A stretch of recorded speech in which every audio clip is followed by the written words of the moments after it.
আমি তখন অন্তঃসত্ত্বা।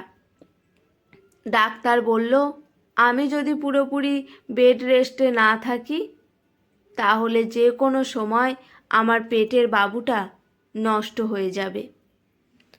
ভারাক্রান্ত মনে চোখের জল ফেলতে ফেলতে হাসপাতাল থেকে শ্বশুরবাড়ি চলে এলাম। শত শত প্রশ্নবোধক চিহ্ন আমার মাথায় ঘুরপাক খেতে থাকে। এই বাড়িতে আমি ঘুমানোর সময় ছাড়া সারাদিনে 2 দণ্ড দাঁড়াবারও সময় পাই না। সেখানে কি করে শুয়ে কাটাবো? বিয়ের সময় আমার বাবা বরপক্ষের চাহিদা অনুযায়ী যৌতুক দিতে পারেনি, কারণ বরপক্ষ ওনার সামর্থ্য অতিক্রম করে গিয়েছিল। দয়া করে তাই আমার শ্বশুরবাড়ির মানুষ আমাকে দুবেলা দুমুঠো খেতে দেয়, কিন্তু তার বিনিময়ে আমার সারাদিন অসহনীয় কঠোর পরিশ্রম করতে হয়। স্বামী আমার খুব মায়ের ভক্ত, যদিও মার প্রতি তার অনুরাগ ও শ্রদ্ধাকে আমি বরাবরই সম্মান করি, তবে আমিও তো তার অর্ধাঙ্গিনী। আমার পেটে তো তারই অনাগত সন্তান। সেই অনাগত সন্তানের মুখের দিকে তাকিয়ে হলেও আমার এই কয়েকটা মাস একটু আরাম চাই। খানিকটা ইতস্তত করে কথাটা বলেই ফেললাম শুভ্রকে। আমাদের বিবাহিত জীবনের 3 বছরে এই প্রথম সে আমার কথাগুলো খুব মন দিয়ে শুনল এবং যথেষ্ট গুরুত্বও দিল।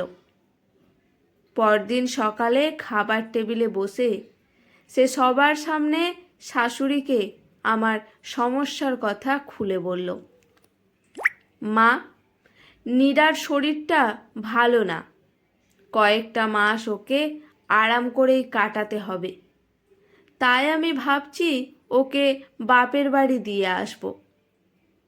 আমার শাশুড়ি নরম হয়ে মমতার জালে জড়িয়ে বলতে লাগলেন, সে কি, বৌমা তো আমাদের কিছু বলেনি। আমি আগে জানলে তো কোনো কাজই করতে দিতাম না।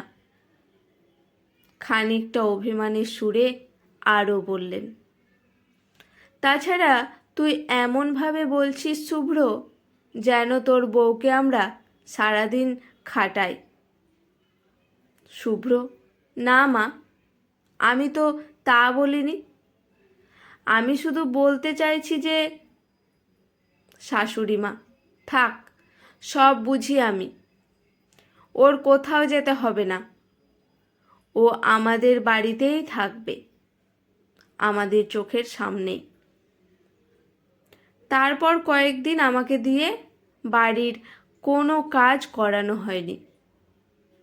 যখন আমার স্বামী বাড়িতে থাকতো, শাশুড়ি ফল কেটে ঘরে দিয়ে যেতেন, দুধ দিয়ে যেতেন, যত্নের কোনো ত্রুটি রাখতেন না। বিষয়গুলো আমার মনে সন্দেহের দেওয়াল সৃষ্টি করেছিল। ধীরে ধীরে মনে হচ্ছিল কোনো বড় ঝড়ে সব কিছু লণ্ডভণ্ড হওয়ার আগে প্রকৃতিতে যে থমথমে রহস্যপূর্ণ নিস্তব্ধতা বিরাজ করে, ঠিক তেমনই নিশ্চুপ ও নির্জীবতা ঘিরে আছে আমায়। তার কয়েকদিন পর আমার স্বামীর বিশেষ একটা কাজে কলকাতায় যেতে হয়। সেখানে তিনি কয়েকদিন থাকবেন। আমার শাশুড়ি মা এই কয়দিন আমার ঘরে একটু উকি দিয়েও দেখলেন না। যেদিন আমার স্বামী ফিরবেন সেদিন বিকালে উনি আমার সন্দেহর দেওয়ালে নির্মম এক সত্যের পোস্টার লাগিয়ে দিলেন।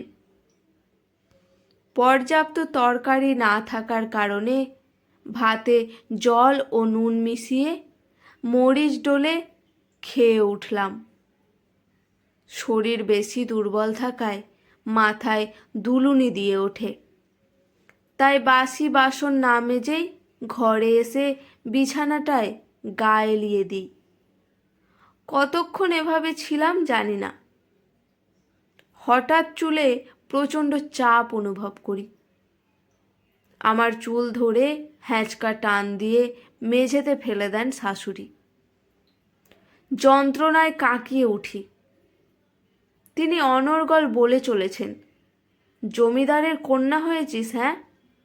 খাবার খেয়ে বাসি বাসন কার জন্য রেখে দিয়েছিস তুই?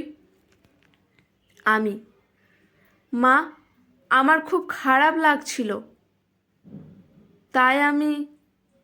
শাশুড়ি, চুপ, তোর মতলব কি আমি বুঝি না? আমার ছেলেকে আমার কাছ থেকে আলাদা করার জন্য এই অসুস্থতার নাটক করছিস তুই? সারাদিন তোকে দিয়ে কাজ করাই, এসব বলেছিস তুই ওকে। এই বলে উনি আমার পেটে অনবরত লাথি মারতে লাগলেন। সাথে গালি দিতে দিতে বলতে লাগলেন, তোর বাপের তো মুরদও ছিল না টাকা দিয়ে মেয়েকে বিয়ে দেওয়ার। দয়া করে তোকে দুবেলা দুমুঠো খেতে দিতাম, এখন তো দেখছি দুধ কলা দিয়ে একটি কেউটে পুষেছি আমরা। আমি তার পা ধরে বললাম, মা, আমার খুব কষ্ট হচ্ছে, মা, আমার বাচ্চাটার কথা ভাবুন, ছেড়ে দিন আমাকে। উনি আরও ক্ষিপ্ত হয়ে আমার পেটে আরও কয়েকটা লাথি মারলেন। আমি বুঝতে পারলাম আমার রক্তক্ষরণ শুরু হয়েছে। আমার চোখের দৃষ্টি নিমেষেই ঘোলাটে হয়ে এলো। আমি অজ্ঞান হয়ে পড়ে গেলাম। তারপর আর কিছু মনে নেই আমার। যখন জ্ঞান ফিরল তখন নিজেকে একটা হাসপাতালে দেখতে পাই। পাশে আমার স্বামী বসে। দেখলাম আমার শাশুড়ি চোখের জল ফেলছেন আর চিৎকার করে বলছেন, কত করে বললাম কোনো কাজ করতে হবে না, শুনলই না আমার কথা। রান্নাঘরে পা পিছলে পড়ে কি সর্বনাশটাই না করলো আমার ছেলের, আর তার সঙ্গে নিজের পেটের বাচ্চাটারও। পোড়ার মুখী অপয়া মেয়ে একটা। শুভ্রর দিকে তাকাতেই সেও চোখ ফিরিয়ে নিল। ডাক্তারের কাছে শুনলাম আমার বাচ্চাটা নাকি জন্মাবার আগেই মারা গিয়েছে।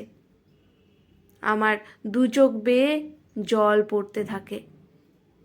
সুস্থ হয়ে যাওয়ার কয়েকদিন পর শুভ্র বিবাহ বিচ্ছেদ নিয়ে খোলাখুলি কথা বলে আমার সাথে।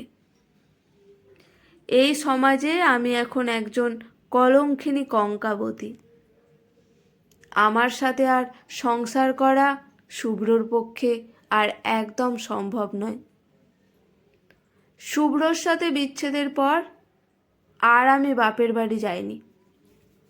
অনেক কষ্টে মাথার ঘাম পায়ে ফেলে একটা কাজ জোগাড় করেছি। এরই মাঝে এক মহিলার সাথে পরিচয় হলো। উনি হচ্ছেন যৌতুক বিরোধী এক সংস্থায় কাজ করেন। তার সাহায্যে তাদের সংস্থায় যোগ দিই। এখানে এসে আমার মতো অনেক মেয়েদের আমি পেয়েছি। আমার চেয়েও করুণ কাহিনী অনেকের মুখে শুনেছি।